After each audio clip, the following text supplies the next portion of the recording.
notre pré-cleste Jova. Il aimait beaucoup sa première épouse, mais il y avait une préfiguration. Se dire qu'il devait attendre que le Seigneur Christ soit crucifié pour que cette alliance soit abolie. Et alors son cœur tourne vers son épouse. Lisons cela. Se dire que le Seigneur Christ a été emmené dans un lieu appelle Golgotha, Golgotha, qui est de l'hébreu. En grec, on l'appelle le lieu du crâne. Ce moment-tel, avec le Seigneur, Amen, pour trémimort. Il y avait aussi 2 criminels, l'un la droite du Seigneur, et l'autre sa gauche. Ils ont blanc du fiel, avec du vin pour le donner, boire au Seigneur. Le Seigneur la gote, mais a refus de le boire. Ensuite, le Seigneur a été crucifié. Alors le Seigneur leur a dit. Le Seigneur a pris le pré-cleste en disant, Pré, pardonne-leur, car ils ne savent pas ce qu'ils font. C'est ainsi que le Seigneur Jésus-Christ a été crucifié, ce qui a également accompli la prophétie de l'Écriture qui dit, il a été con parmi les criminels. Pourtant il apporte les péchas de beaucoup, et il a intercédé pour les coupables. Alors les soldats ont pris les vêtements du Seigneur Christ, et les ont divisés en 4 parts, une part pour chacun. Il semble que ce jour, le Seigneur portait probablement pas mal de vêtements. Il y avait 4 parts, peut-être 4 pisses, en comptant les soustements et les manteaux.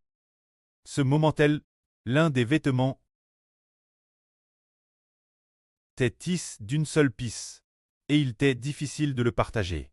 Ils ont donc dit, ne le déchirons pas, tirons au sort, pour voir qui il sera. Cela a accompli exactement ce que dit l'Écriture. Ils se sont partagés mes vêtements, et on tire au sort ma tunique. C'est merveilleux. Avant, madame, que le Seigneur Christ ne vienne au monde. Les prophéties concernant le Seigneur, t'es DJ écrites dans la Bible. Il est dit ici, ils se sont partagés mes vêtements, et on tire au sort ma tunique. Ce passage se trouve dans les psaumes. Mais qui adonne celui qui a écrit ce psaume? Ces paroles, c'est l'Esprit du Seigneur Christ. Qui les adonne, l'écrivain de la Bible?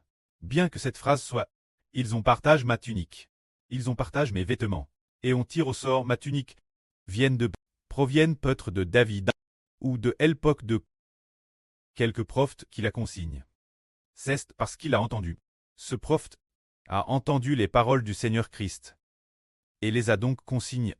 Qui aurait cru que le Seigneur Jésus devenu homme accomplirait en effet cette parole? Ils se sont partagés mes vêtements, et on tire au sort ma tunique. Notez qu'il est dit ici. Il a été con parmi les criminels. Pourtant il apporte les péchas de beaucoup, et il a intercédé pour les coupables. Cette phrase vient du livre du prophète Saë. Le prophète Saë, quand il a reçu cette parole, c'est le Saint-Esprit qui lui parlait. Alors le Saint-Esprit lui a dit, se dire lui annoncer, que le Fils de Dieu serait mis mort l'avenir. Parce que, au moment de sa mort, il serait con parmi les criminels, et qu'il intercéderait pour les péchas de beaucoup. Ce moment-tel, les gens. Pilate a crié un criteau, et sur cette criteau il était écrit « Celui-ci est le roi des Juifs, Jésus de Nazareth ». Il disait que le Seigneur Jésus était le roi des Juifs, mais les principaux sacrificateurs n'est pas d'accord. Disant « N'écris pas qu'il est le roi des Juifs », mais crie qu'il a dit « Je suis le roi des Juifs ». Mais Pilate a dit « Non, ce que j'ai écrit, je l'ai écrit et plare haute, on ne peut pas le retirer. » Ainsi donc, il y était écrit « Le roi des Juifs, Jésus de Nazareth ». Alors les gens ont tous pens, en voyant cette inscription, qu'il semblait y avoir un dessein de Dieu disant « Jésus est vraiment le roi des Juifs ». Pourtant le monde ne comprenait toujours pas.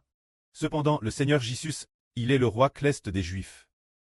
Et non pas des Juifs terrestres. Il est le roi des vrais Juifs. Ce moment-tel, quelqu'un moque du Seigneur en disant « Cet homme voulait détruire le temple et le rebâtir en 3 jours. Sauve-toi toi-même. Si tu es le Fils de Dieu, descends de la croix. De la croix, descends donc. » C'est ainsi qu'il se moquait de lui. Il a sauvé les autres. Et il ne peut se sauver lui-même, s'il est le roi d'Israël. Qu'il descende maintenant de la croix. Et nous croirons en lui, il s'est confié en Jova. Que Jova délivre maintenant. Puisque Jova aime. Qu'il vienne le secourir. Car il a dit, je suis le Fils de Dieu. C'est ainsi qu'il se moquait sans cesse de notre Seigneur Jésus-Christ. C'est alors que l'un des deux criminels, l'un d'entre eux, c'est aussi moque du Seigneur en disant, « N'es-tu pas le Christ? Sauve-toi, Touim, et sauve-nous aussi. » Nous pouvons y réfléchir. Ce moment-là, le cœur de l'homme ne s'était pas encore tourné vers Dieu. Madame le Fils de Dieu crucifie. Madame les criminels se moquaient de lui. Ce criminel, ce meurtrier, alors que Louis allait avec le Seigneur, très crucifix, était sur le point de mourir. Il ne voulait madame pas se repentir, et continuait se moquer du Seigneur. Ainsi les méchants qui refusent de se repentir, jusque la fin, ne se repentent toujours pas. Ceux qui appartiennent Satan, jusque la fin, refusent toujours de se repentir.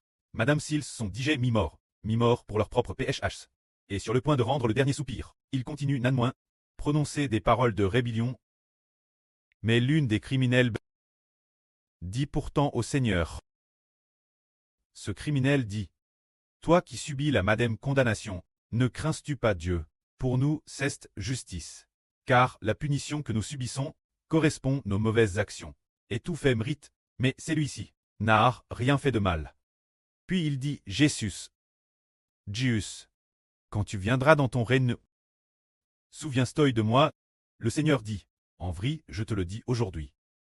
Quand je régnerai, et que je viendrai, tu seras avec moi dans le paradis. » C'est cet homme qui, lorsque le royaume du Christ Seigneur descendra du ciel,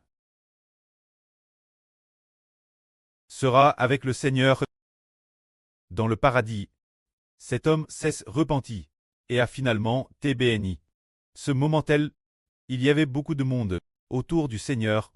Il y avait sa mère là sur de sa mère, Marie, femme de Clopas, et Marie de Magdala, qui se tenaient près du Seigneur. Ce moment, le Seigneur était sur le point de rendre Elme. Il dit sa propre aimeure.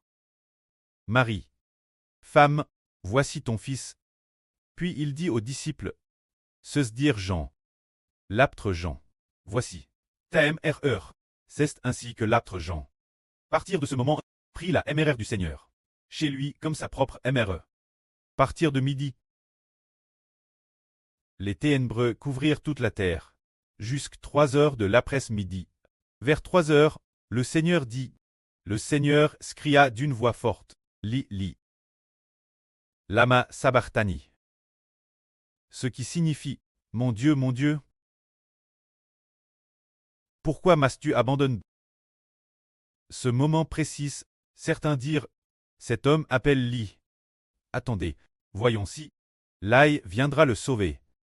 Certains pensent tort que, ce moment le Seigneur dit encore, j'aille soif, aussitôt l'une d'eux, courut prendre du vinaigre, en imbiba une ponge, la fixa une branche d'hysope, et la présenta à la bouche du Seigneur. Pour le faire boire, cela accomplit précisément ce que dit l'Écriture, ils ont mis du fiel dans ma nourriture, et quand j'avais soif, ils m'ont donné du vinaigre boire. Si quelqu'un a très soif, boire du vinaigre doit très insupportable. De plus, alors que le Christ Seigneur tait l'agonie, boire du vinaigre est extrêmement piquant. C'est ainsi qu'ils ont trait le Seigneur, et cela correspond exactement. Ils ont mis du fiel dans ma nourriture, et quand j'avais soif, ils m'ont donné du vinaigre boire, qui est aussi un verset des psaumes, et celui qui a écrit ce verset l'a écrit selon les paroles de l'Esprit Saint. Selon les paroles du Christ Seigneur, cette époque, le Seigneur n'était pas encore venu dans le monde en tant qu'homme. C'était au ciel. Qui l'a dit? Le Christ l'a dit au ciel. L'origine des prophètes l'avait écrite, plus tard quand le Seigneur Christ l'a accompli en lui-même. Alors nous comprenons que celui-ci est vraiment le Fils de Dieu le Créateur. Cela s'est justement accompli. Rallie en sa personne, c'est ce moment tel que le Seigneur vit, que toutes les paroles de l'Écriture s'étaient accomplies. Alors au moment d'expirer, il dit, tout est accompli. Ce moment tel il dit encore, prêt, je remets ma vie entre tes mains. Le Seigneur Christ dit, tout est accompli. Cette parole nous indique que l'alliance établie par le Seigneur Christ est accomplie. Il a immédiatement expiré. Au moment Madame O, il a expiré. Tout fut accompli. Alors son esprit fut remis auprès. L'établissement de la nouvelle alliance fut alors accompli. La nouvelle alliance tant établie. Dieu a alors aboli l'ancienne alliance. C'est ce moment tel qu'un tremblement de terre s'est produit. Le voile du temple se déchira en deux du haut en bas. La terre trembla. Les rochers se fendirent, et madame les tombes furent secoues. Beaucoup de personnes décédées. Leurs corps furent secoués hors des tombes. Ainsi les corps sortirent des tombes. Autour des tombes, ils se dispersent en. Cela nous montre que, quand le Seigneur Christ a expiré le voile du temple, se déchirant en deux signifie que l'ancienne alliance est abolie. Cette alliance a été abolie. C'est un peu comme un mari faisant alliance avec sa femme, mais plus tard, il découvre que sa femme ne cesse de commettre l'adultère, abandonnant constamment son mari, trahissant l'alliance. Alors le mari, voulant maintes reprises préserver l'alliance, dit « Tu dois me revenir. Tu dois me revenir. Tu dois m'appartenir. » But, la femme dit « Je ne veux pas t'appartenir. Je veux appartenir d'autres. » Le mari dit plusieurs reprises « Tu dois très sous mon nom. Très, ma femme, tu dois m'appartenir. Tu dois m'appartenir. » La femme dit « Non. Je veux suivre d'autres hommes. » Alors le mari en colère dit « Bien. Je déchire cette alliance. Je n'en veux plus. Je déchire le contrat de mariage conclu avec toi. Je vais continuer d'aimer ma première épouse, elle qui m'a toujours été fidèle. Elle m'est reste fidèle. Bien qu'elle ne me donne aucun enfant, je l'aime. Je vais, par le biais de l'Évangile, lui donner de nombreux enfants. Ainsi, le royaume des cieux a, par le biais de l'Évangile, obtenu de TRS nombreux enfants. Le royaume des cieux, par l'Évangile, obtient des enfants, et non pas par la procréation physique, obtenir des enfants de Dieu. Le royaume des cieux est semblable à une femme qui est épouse de Dieu. Épouse de Dieu n'a pas par le moyen de l'enfantement, n'a pas fait en sorte que des enfants naissent, puis continuellement se multiplient pour devenir nombreux. Ce n'est pas par ce moyen qu'elle a eu des enfants. Mais Dieu, par la rédemption, a dit « Épouse, puisque tu n'as pas d'enfant. Mais moi, par le moyen de la rédemption, par mon Fils, crucifié pour le rachat. J'ai ainsi racheté une multitude de personnes, pour les accourir, pour qu'ils deviennent tes enfants, qu'ils deviennent tes propres enfants. Car mon esprit habite en ces enfants, ils deviennent ainsi tes propres enfants. » C'est ainsi que cette femme, qui n'avait pas d'enfant à l'origine, sans qu'elle le sache, se retrouve soudain avec tant d'enfants. D'où viennent-ils? Cela vient de l'Évangile, par le biais du rachat de Hachet pour sa propre épouse. Que la gloire soit auprès et au Seigneur. Amen.